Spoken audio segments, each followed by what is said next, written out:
नमस्कार दोस्तों क्या आप जानते हैं कि दुनिया में 15% लोग दिव्यांग यानी हैंडीकैप हैं।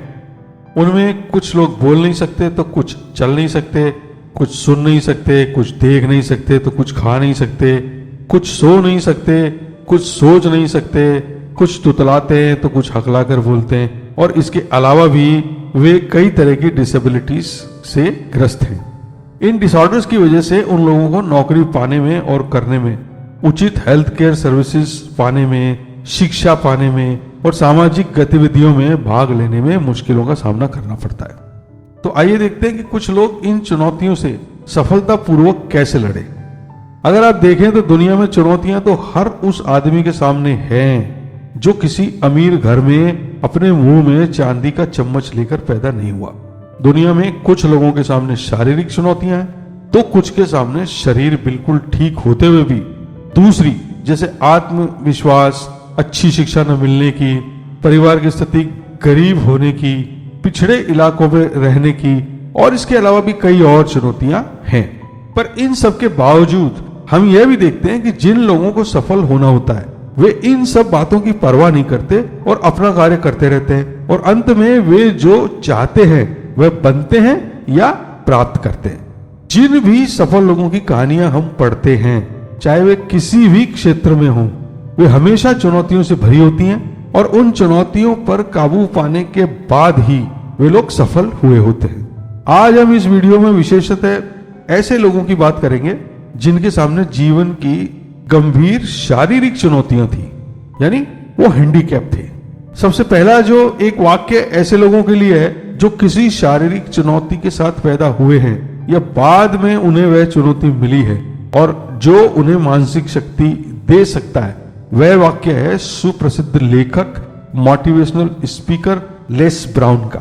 उन्होंने कहा है कि हम सभी एक निश्चित स्तर की शक्ति के साथ पैदा हुए हैं। सफलता की कुंजी यह है कि हम उस पैदाइशी शक्ति को खोजें और उसे अपने दैनिक जीवन में जो भी चुनौतियां आती हैं उनसे लड़ने में काम में लें। हम सभी में काबिलियत होती है और हम सभी को बावजूद हमारी सारी चुनौतियों के हक है अपने सपनों और इच्छाओं को पूरा करने का। हम सभी जो सपने में देखते हैं वह बन सकते हैं और इसकी कोई सीमाएं नहीं है। अब हम बात करेंगे उन लोगों के बारे में जिनके जीवन में इस तरह की शारीरिक चुनौतियां थीं पर फिर भी वे सफल हुए। पहला, Tiger Woods. Tiger Woods America के अफ्रीकी मूल के एक गोल्फ खिलाड़ी हैं और उनकी गिनती दुनिया के दिग्गज गोल्फ खिलाड़ियों में होती है। वे बचपन से बोलने में हकलाते थे, पर उन्होंने अपनी दिव्यांगता की परवाह न करते हुए अपने खेल में अपने आप को तराशते रहने का काम किया और उस मुकाम पर पहुंच गए जहां लोग केवल आपकी सफलता को देखते हैं, न कि आपके शरीर और उसकी अपंगता को। सफलता मिलने के बाद कोई आपकी डिसेबिलिटी की बात नहीं करता है, बल्कि आपकी डिसेबिलिटी आपका गुण बन जाती है और लोग ये कहते हैं कि देखो ये होते हुए भी इसने ये कर दिखाया। और टाइगर वुड्स ने भी यही किया। उन्होंने अपने खेल में अपने आप को इतना पारंगत कर लिया कि उनकी ये खेलने की क्षमता उनका पर्याय बन गई। टाइगर वुड्स ने हाल ही में एक स्कूली बच्चे के लिए एक चिट्ठी लिखी जो हकलाता था और जिसे उसके साथी बच्चे चिढ़ाते थे, और इसकी वजह से उस बच्चे ने आत्महत्या करने की भी कोशिश की थी। टाइगर ने लिखा कि मैं जानता हूं कि एक विकलांग होना क्या होता है और कई बार हम उसका सामना नहीं कर पाते। मैं भी जब बच्चा था तो हकलाता था और मैं अपने कुत्ते से बात करता था और वो मुझे तब तक सुनता था जब तक वो सो नहीं जाता था। दूसरे शब्दों में कहें तो टाइगर वुड्स ने उस स्कूली बच्चे को यह बताया है कि अगर कोई आदमी आपसे बात ना करे तो अपने कुत्ते से बात करिए, वह मूक प्राणी आपकी पूरी बात सुनेगा। दूसरे शब्दों में टाइगर ने दिव्यांग लोगों की सामाजिक स्थिति को उजागर किया है।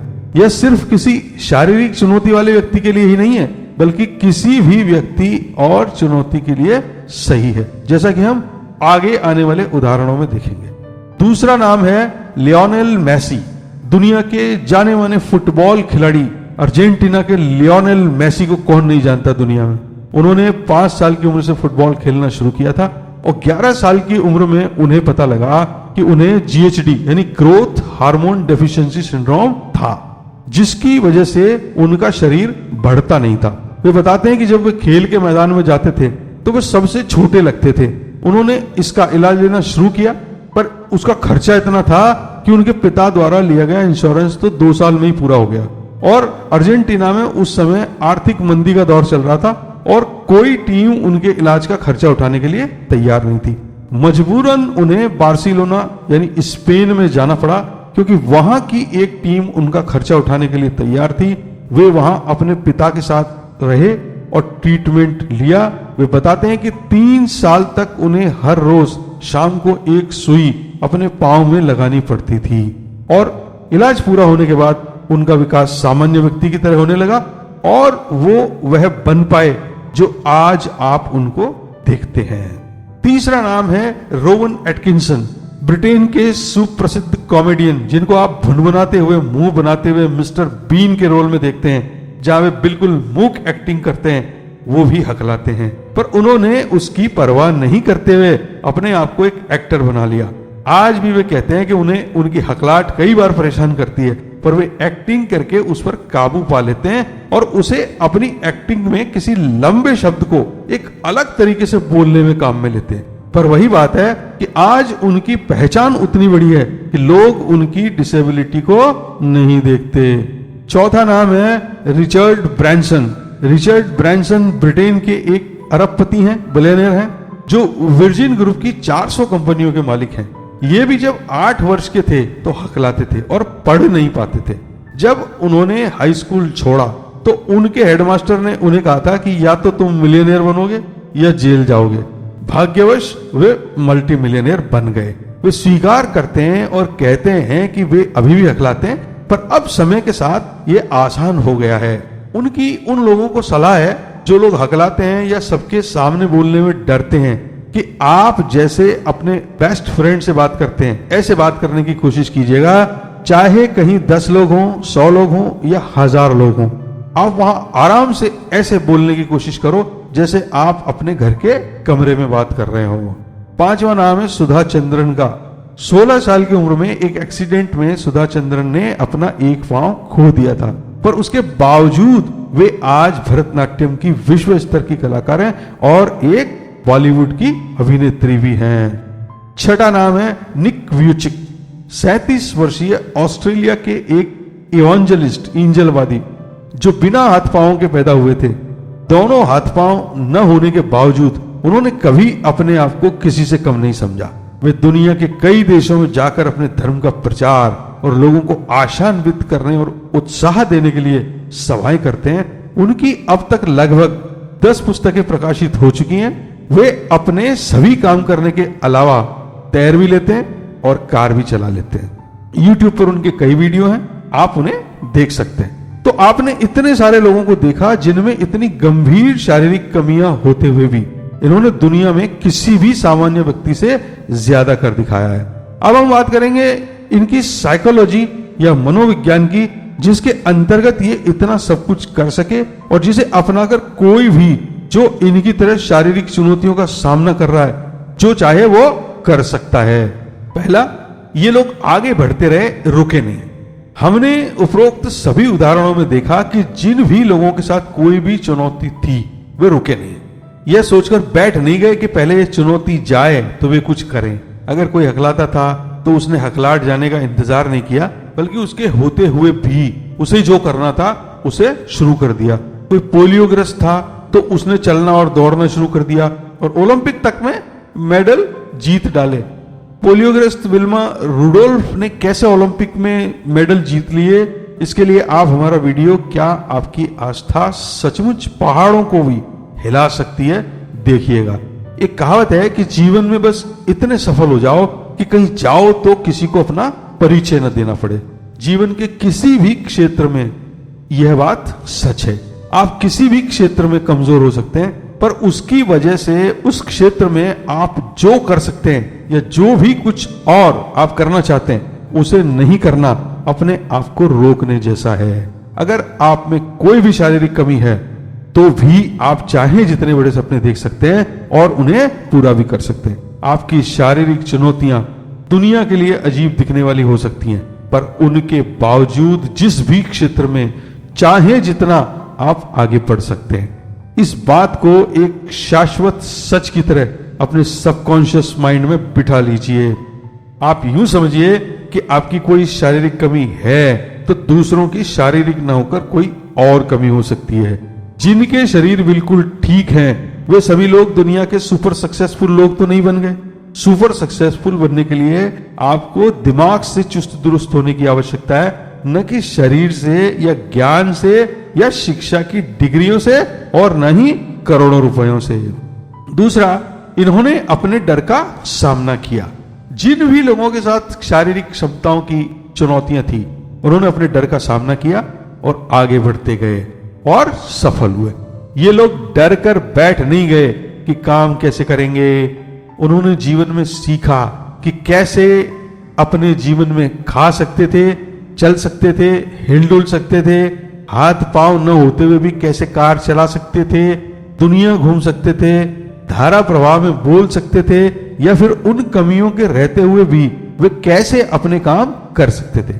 उनमें से कईयों ने अपनी डिसेबिलिटी के लिए जो भी इलाज उपलब्ध और संभव था वह किया और ठीक हुए, जैसे लियोनेल मेसी और विल्मा रुडोल्फ। और जो ठीक नहीं हो पाए वे जैसे भी थे उसी से काम करते गए। यानी आप जिस भी हालत में हैं अपने आप को केवल इतना समर्थ बना लीजिए कि आप जो चाहते हैं वह कर सकें। तीसरा, उन्होंने अपने जीवन की जिम्मेवारी ली। जो सबसे महत्वपूर्ण चीज इन सभी लोगों ने अपने जीवन में की वो थी कि इन्होंने अपने जीवन की जिम्मेवारी ली। इन्होंने निश्चय कर लिया कि ये उसे ऐसा बनाकर छोड़ेंगे कि लोग केवल उनकी वैल्यू ही देख पाएंगे और कुछ नहीं। और इसके लिए इन्होंने अपनी वैल्यू बढ़ाई, अन्यथा वे दूसरों से कैसे आगे निकल पाते। यानी अगर आप में कोई एक लिमिटेशन है तो आप दूसरे क्षेत्र में अपनी वैल्यू बढ़ाकर दूसरों से आगे निकल सकते हैं। दूसरे शब्दों में अपनी काबिलियत बढ़ाते जाइए, अपने आप को हीरे की तरह तराशते जाइए। जब आप हीरे जितने मूल्यवान बन जाएंगे तो कोई आपकी कमियों को नहीं देखेगा बल्कि वह आपकी खूबियों को देखेगा।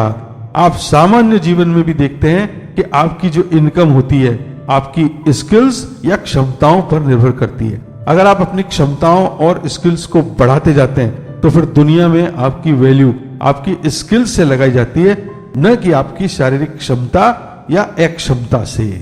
चौथा, उन्होंने अपने आप में विश्वास रखा। आप देखेंगे कि जिन भी लोगों के बारे में हमने ऊपर बात की उन सब ने अपने अंदर विश्वास किया और आगे बढ़ते गए। जब सारी दुनिया उन पर डाउट करती थी तब वे अपने में विश्वास करके आगे बढ़ते गए और सफल हुए। तो किसी भी सफलता के लिए सबसे जरूरी चीज जो है वह है अपने आप में विश्वास रखना। तो दोस्तों आज से ही अपने आप को और अपनी स्किल्स को किसी हीरे की तरह तराशते जाइए और अपनी वैल्यू इतनी बढ़ा लीजिए कि फिर लोगों के लिए केवल आपकी स्किल्स और वैल्यू ही देखने को बचे। आपकी विकलांगता गौण हो जाए, सेकेंडरी हो जाए। और इसके साथ ही अपने आप में विश्वास रखिए, अपने भगवान में विश्वास रखिए कि आप सफल होंगे। एक काम और हम सभी को करना चाहिए कि हमें चाहे कोई डिसेबिलिटी हो या ना हो, एक निश्चय आज से हम सभी को कर लेना चाहिए कि कभी भी हमारे सामने यदि कोई भी डिसेबल्ड व्यक्ति आ जाता है तो यथासंभव उसकी मानसिक, शारीरिक, आर्थिक और भौतिक रूप से हम मदद जरूर करेंगे।